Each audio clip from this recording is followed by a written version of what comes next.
Every once in a while, a piece of art comes along that doesn't just capture a moment, it actually creates the future. Today, we're going to talk about one single record album, a collection of forgotten songs that ended up drawing the blueprint for an entire musical rebellion. Let's get into it. So, here's the big question we're wrestling with. How in the world did one compilation of obscure, old songs manage to define a new genre of music and, maybe even crazier, predict a whole cultural rebellion that was just around the corner? And yeah, this is a story about music, but honestly, it's really a story about identity.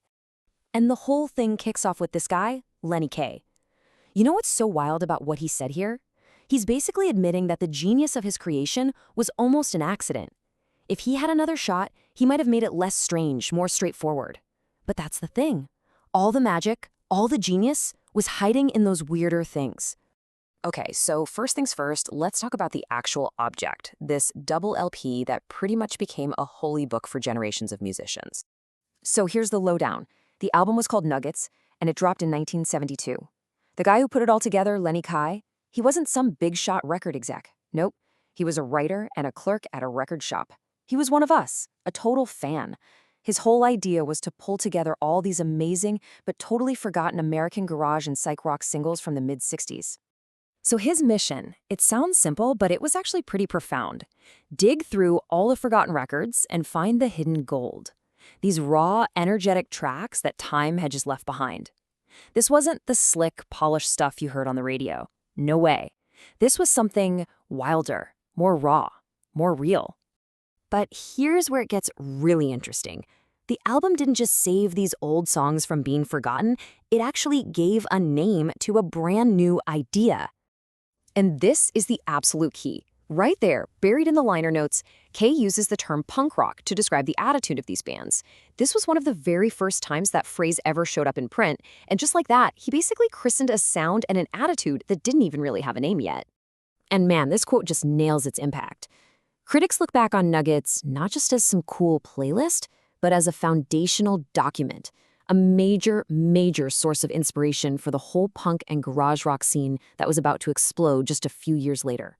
And its legacy? I mean, it was just massive. Bands like the Ramones were listening to this on repeat, it kicked off a whole wave of other compilations, and it created this entire subculture of people obsessed with digging up these old records. It wasn't just an album, it was a roadmap, a blueprint. Okay, so that all begs a much deeper question, right? It wasn't just the snarling guitars or the angry vocals. What was it about this raw, messy sound that felt so revolutionary at that exact moment? To get that, we've got to zoom out and look at what it was pushing back against. So to really get to the bottom of this, we need to talk about what punk was fighting against. And there's this really fascinating academic idea that kind of explains everything. It's called the coherent band body. It comes from a music scholar, Dr. Tracy McMullen, and the idea is basically this. Musical groups often try to project this image of being a single, perfect, unified thing. Imagine a band isn't just a bunch of musicians, but it's like one single body with one unified identity, presenting this really clear, clean picture of who they are. So look at the contrast here. It's fascinating. On the one hand, you have this cultural ideal of the coherent body. It's unified, it's consistent, it's authentic. But society itself was moving in the complete opposite direction. It was fragmenting. Different cultures were integrating. You see this huge tension building between that ideal and what was actually happening in the real world. And you see this ideal of the coherent body pop up all over music history. The Vienna Philharmonic, for years, insisted on being all white and all male to protect its so-called soul.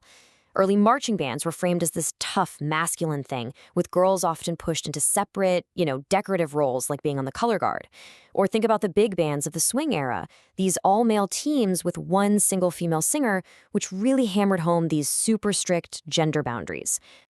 Okay, so if that was the ideal, then punk rock came crashing in to just tear it all to pieces. It offered up something totally different, the abject body. And to get what that means, we need one more quick bit of theory. The abject, it's a concept from a theorist named Julia Kristeva, and it refers to everything that messes with our sense of order, everything that crosses borders and breaks the rules. Basically, it's all the messy stuff we try to push away from ourselves to feel clean or whole. But see, punk didn't try to hide the abject. It dragged it right out and put it center stage. And you will not find a better example of this than the legendary LA punk band, The Germs. I mean, just look at what they would do at their shows. They would completely erase the line between the stage and the crowd. They'd start food fights, just creating total chaos that destroyed any sense of personal space or comfort. The singer, Darby Crash, would actually cut himself on stage, literally breaking the boundary of his own body. And the vocals? Often just complete gibberish, totally breaking down the idea of clear communication. Wow, this lyric, it just says it all, doesn't it? The performance wasn't about creating something perfect and clean. It was about breaking things open, about challenging the whole idea of a body that's safe and contained. It was this demand to see what was really on the inside, no matter how messy. So here's the big takeaway from all that. The Germs weren't just being chaotic for fun. They were acting out a really powerful idea, whether they knew it or not.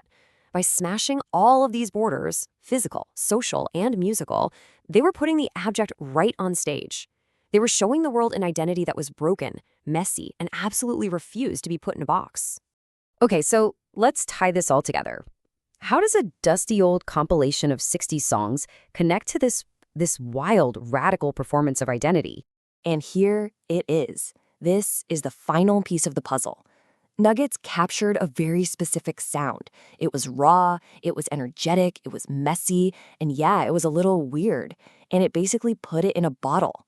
That sound became the language, the instruction manual for a whole generation of artists who wanted to tear down that clean, perfect, coherent body that mainstream culture was trying to sell everybody. And that right there is why this whole story matters so much. The musical stage, it doesn't matter if it's a fancy concert hall or a grimy punk rock club, is basically a giant mirror. It reflects society's biggest anxieties and its most cherished ideals about what it even means to be a person, to have an identity, and to feel like you belong. Which leaves us with one last question to think about. If the music of the past reflected this huge battle between being whole and being broken, what about the music of today? You know, with its global sounds, its TikTok artists, and its algorithm-driven playlists, what is that music reflecting back at us right now?